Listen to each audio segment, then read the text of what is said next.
இப்படி ஐஏஎஸ் படிக்கிறது எப்படி அப்படின்ற ஒரு கேள்வி நமக்குள்ள இருந்துகிட்டே இருக்கும். நம்மளோட ஆர்வம் ஐஏஎஸ் அகாடமியோட ஃபவுண்டர் அண்ட் சேர்மன் அவர் எழுதினது தான். ஸோ அவர் தான் நான். ஸோ அப்போது அதை பார்த்து ஒவ்வொரு பேப்பரையும் எழுதி எழுதி கட் பண்ணி நாங்கள் பின் பண்ணிவிட்டு அதை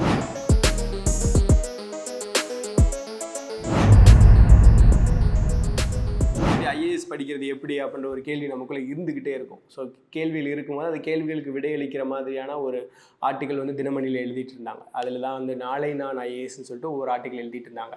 ஸோ அப்போது 2016 பிப்ரவரி சென்னைக்கு வர்றோம்.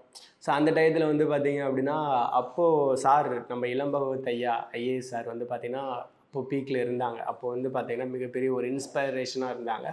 எனக்கு அவர் மிகப்பெரிய இன்ஸ்பிரேஷன். எனக்கும் அவர் வந்து பார்த்திங்கன்னா எல்லா வகையிலையும் கஷ்டப்பட்டு முன்னுக்கு வந்தவர். சரிங்களா? அவரோட வரலாறுலாம் வந்து பார்த்திங்கன்னா எங்களுக்கு அவ்வளோ பெரிய இன்ஸ்பிரேஷனாக இருக்கும். ஸோ அவரோட வரலாறை முன்னுதாரணமாக வச்சு தான் நான் படிக்க ஆரம்பித்தோம். ஸோ அவரை பற்றி வந்து பார்த்திங்கன்னா முதல்ல வந்து தினமணியில் வந்து ஒரு ஆர்டிக்கல் எழுதுகிறாங்க. ஸோ அதோட தொடர் கட்டுரையாக வந்து பார்த்திங்கன்னா எழுதுகிறாங்க.